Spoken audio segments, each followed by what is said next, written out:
Hello everyone, welcome back to Mr. Lee's Math Class Videos. I'm Mr. Lee, and we're starting Math 1316, Trigonometry, or 2412 equivalent, translations of sine and cosine. So we're taking the things from 6.3, and now we're adding vertical and horizontal shifts to them. Now you may recall, for any function, f of x minus d, the function is translated horizontally d units to the right compared to the original. So that is, whatever makes the inside 0 kind of talks about your translation, which means you'll add it to the other side when solving for x. So it's always the opposite of what you expect. For a period function, though, it's not a horizontal or vertical shift because it's going to repeat the values. So it really shifts everything over. And so we call it a phase shift because it really changes your starting and ending point for your phase. But your strategy for graphing it with horizontal shifts is still the same. If you set the inside equal to 0 and the inside equal to 2 pi, you're still going to get your starting and ending to 0 and 2 pi equivalent. It's just that the midpoints will be slightly more complicated to find. So I would still start by look for graphing y equals sine of x minus pi over 3. Your amplitude here is 1 because there's nothing in front of sine. Your period is still 2 pi over the number in front of x, 2 pi over 1, so 2 pi. What that means is our starting and ending point should be 2 pi apart. But when you make your table and you're trying to find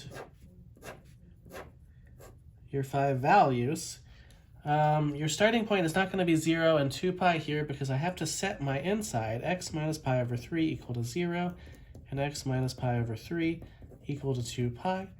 Add the pi over 3 to the other side. So we're actually starting at pi over 3. Add the pi over 3 to this one. It should be 7 pi over 3. So that actually tells you your starting and ending x value, pi over 3 and 7 pi over 3. From there, again, halfway between 7 pi over 3 and pi over 3, anytime you have to do an average, you can always add them together and divide by 2. This should be 4 pi over 3. When I add 1 pi over 3 and 4 pi over 3, I get 5 pi over 3 divided by 2, should be 5 pi over 6. 4 pi over 3 plus 7 pi over 3 is 11 pi over 3 divided by 2, should be 11 pi over 6.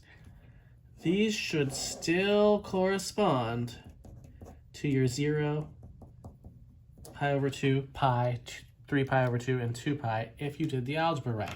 Notice pi over 3 minus pi over 3 is 0. Sine of 0 is 0.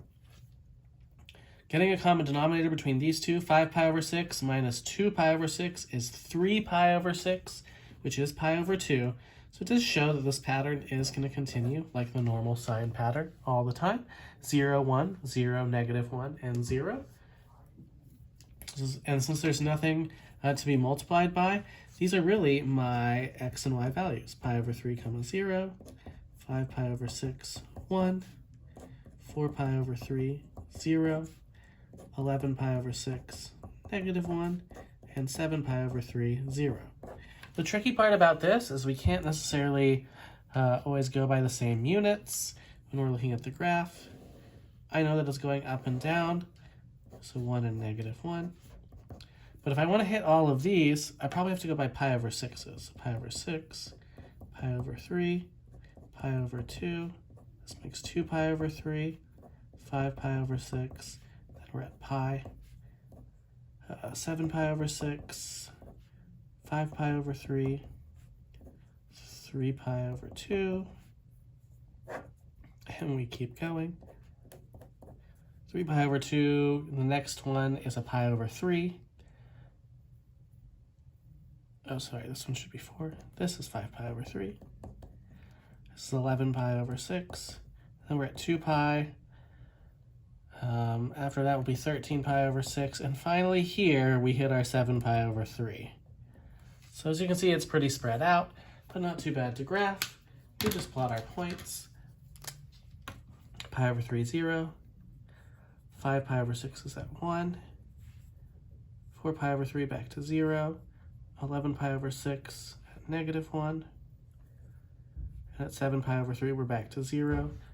Otherwise, shaping, if your things are even, ends up being the same. It's just taking our normal sine and it's shifted over by pi over 3 is the main concept here.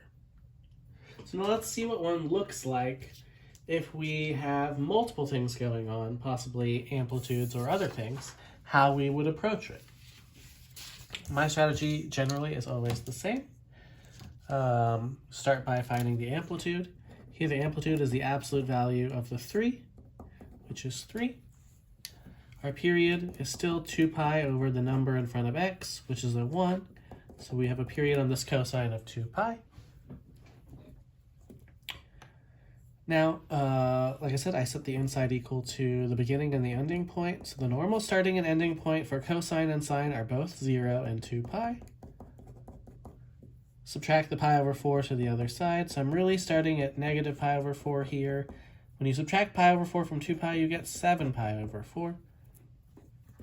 Which again tells you that your starting and ending point for this should be negative pi over 4 and 7 pi over 4. And halfway between 0 and 2 pi should be pi, which is negative 1 plus 7 is 6. 6 pi over 4 reduces to, divided by 2, 6 pi over 8, which is 3 pi over 4. Halfway between negative 1 and 3 is regular pi over 4. Halfway between 3 and 7 is 5 pi over 4. And I again just start with the trig function, cosine of x plus pi over 4, because negative pi over 4 plus pi over 4 will be 0. So that this will be the cosine of 0, which is 1, and it should follow our pattern, 1, 0, negative 1, 0, 1. So if you select this correctly up here, your pattern should always be the same cosine pattern that it goes through between 0 and 2 pi, with alternating 1s, 0s, and negative 1s. Same with sine. This thing is now multiplied by 3 times the cosine of x plus pi over 4. So I take all my y values and I multiply them by 3. And that produces the points that I need for my graph. So I have the point negative pi over 4, 3, pi over 4, 0, 3 pi over 4, negative 3. I'll write the other ones down here. 5 pi over 4, 0, and 7 pi over 4, 3. And those are the main ones that I need to graph. Again, on the homework, all you really need to do is you put the amplitude in the period.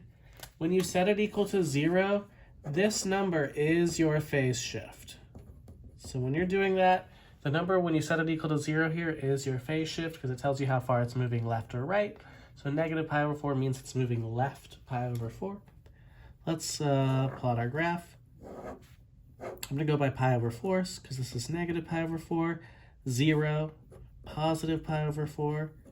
This will be pi over 2, 3 pi over 4, pi, 4 pi over 4, 5 pi over 4, 3 pi over 2, and then finally 7 pi over 4. And we just plot our points. So we have negative pi over 4. Let's make the vertical axis so we can draw that, and we know it needs to go up to 3 and down to negative 3. But otherwise, it's plotting points. Negative pi over 4, 3. Pi over 4, 0. 3 pi over 4, negative 3. 5 pi over 4, back to 0. And at 7 pi over 4, we're back at the beginning at 3. So again, this is a cosine graph. So it should look roughly like this. Before we go back down on the sides. So this is generally how it graphs. Again, is the graphing strategy the same as it was before? Absolutely. So I'll leave 3 for you to do, and we'll look at vertical translations in the next video.